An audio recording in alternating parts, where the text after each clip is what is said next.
Hare Krishna. Welcome to my channel Jyoti spiritual class.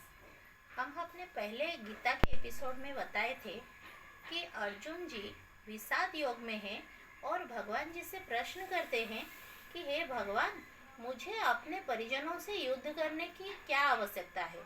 मुझे इस संसार को भोगना नहीं है, इस राज्य को भोगना नहीं है, मैं वन गमन कर लूँगा। तो ये जो विषाद योग में अर्जुन जी बोल रहे हैं उसका उत्तर भगवान अगले अध्याय द्वितीय अध्याय में सांख्य योग में दे रहे हैं। भगवान जी बोल रहे हैं कि इस अध्याय में भगवान जी आत्मा और परमात्मा तत्व के बारे में बोल रहे हैं। भगवान जी 12 नंबर श्लोक में बता रहे हैं कि हे अर्जुन, तुम ऐसे प्रज्ञावादंश्च भाससे, ऐसे प्रज्ञा मतलब बहुत ज्ञानी व्यक्ति की तरह तुम बोल रहे हो, बात कर रहे हो, बहुत अच्छी बात कर रहे हो। लेकिन जो ज्ञानी व्यक्ति है वो ऐसे अनुशोचना नहीं करता, क्योंकि उसको ज्ञान है, कि यह शरीर कुछ नहीं है, यह शरीर नष्ट हो जाएगा और आत्मा स्थिर है। तो ये ज्ञान होते हुए भी तुम ऐसे मूर्खों की तरह बात कैसे कर रहे हो, ऐसे बोलकर अर्जुन के सखा हैं भगवान जी, तो उनके बात पर हंसकर ये बोलते हैं। फिर 13 नंबर श्लोक में भगवान जी बोल रहे हैं,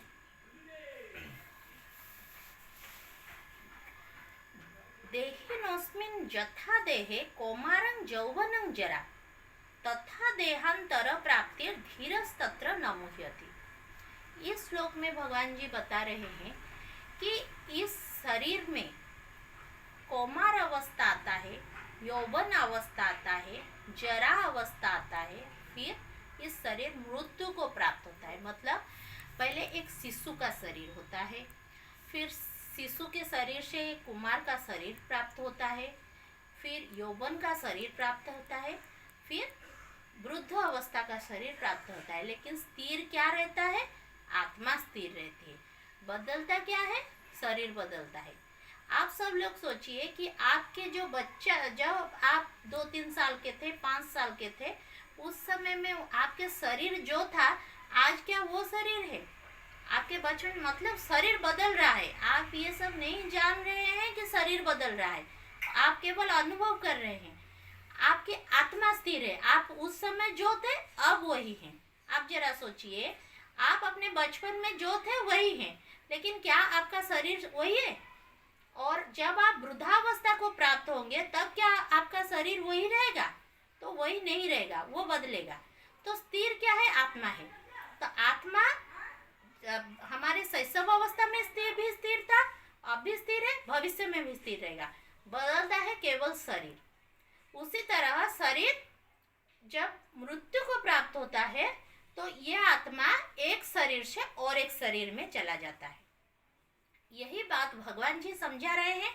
और एक बात बता रहे हैं कि ये आप मत सोचिए कि भगवान जी कुछ अर्जुन को बता रहे हैं। वो जो कुछ भी बता रहे हैं हम सब के लिए है, आपके लिए है, मेरे लिए है, सबके लिए है। बता रहे हैं कि हे अर्जुन, अनंत काल से आप थे और मैं भी था। मतलब आप सब लोग भी इस सृष्टि में अनंत काल से हैं, आपकी आत्मा है, और भगवान जी जो परमात्मा है वो भी है। तो वो बहुत सारे जन्म ले लेकर हम यहाँ तक आए हैं, आज इस शरीर में है। तो हमारा शरीर परिवर्तन होता है, भगवान स्थिर है, और हमारी आत्मा जो हम बोलते हैं वो आत्मा स्थिर है। अगर इसको डीपली गंभीरता से अनुध्यान किया जाएगा तो इसमें आपको बहुत बड़ी फिलोसफी नजर आएगी, बहुत बड़ी दर्शन नजर आएगी। इसके बारे में हम आगे श्लोकों में हम जो इसका वर्णन करेंगे तो हमें बहुत कुछ अनुभूति होगा कि अगर वही शरीर बदल रहा है तो फिर हम कौन हैं, ऐसे सब प्रश्न हमारे मन में आएगा। हमारा शरीर क्यों बदल रहा है? हमारा शरीर तो वास्तव में बदल रहा है, लेकिन हम फील क्यों नहीं कर पा रहे हैं? हमें जब अभी भी हमारा वही लगता है, हम जब बच्चे थे जो सोच रहे थे अभी भी हम वही हैं, हमें वही लगता है। लेकिन हमारा शरीर संपूर्ण बदल गया है। ये सब बारे में अगर हम डीपली सोचेंगे तो हम समझ पाएंगे। तो यही हमारे सांख्य योग में हम आगे आगे श्लोकों में जानेंगे। जो भी हो, भगवान अर्जुन जी को यही बोल रहे हैं कि तुम थे, मैं भी था, और तुमने बहुत सारे जन्म लिए यहाँ पर, और ये शरीर केवल अवस्थाओं से ये शरीर की परिवर्तन होती है, और अंत काल में ये शरीर की मृत्यु होती है। फिर आत्मा एक शरीर से और एक शरीर में प्रवेश करते हैं। तो यही बात इस श्लोक में बताया गया है। इसीलिए वो बोलते हैं कि शरीर की केवल नाश होती है, और हे अर्जुन, तुम दुख मत करो, तुम सोचना मत करो, केवल शरीर की नाश होती है, आत्मा की नाश नहीं होती। आप भी सोचिए कि हमारे कोई परिजन, हमारे कोई निजी लोग अगर हमारे घर में मर गया है तो हम बहुत रोते हैं। क्यों रोएंगे? हमें क्या रोना चाहिए? हम रोते हैं हमारे मोह के कारण।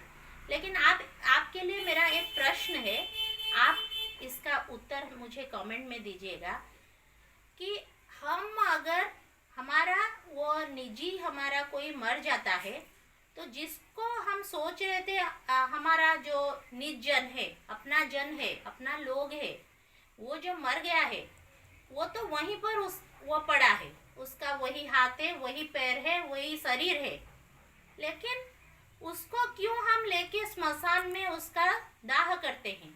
उसको 2 घंटा भी हम नहीं रखते अपने पास, और उससे क्या चला जाता है जिससे उससे दुर्गंध आने लगती है।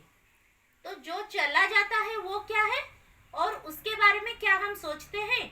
अगर इसका उत्तर आपके पास है तो कमेंट में लिख के दीजिएगा। तब तक के लिए हरि बोल। अगले एपिसोड में इसके बारे में आगे चर्चा होगी। और अगर मेरा चैनल आपको अच्छी लगे तो उसको लाइक और सब्सक्राइब जरूर कीजिएगा। हरि बोल, हरे कृष्णा।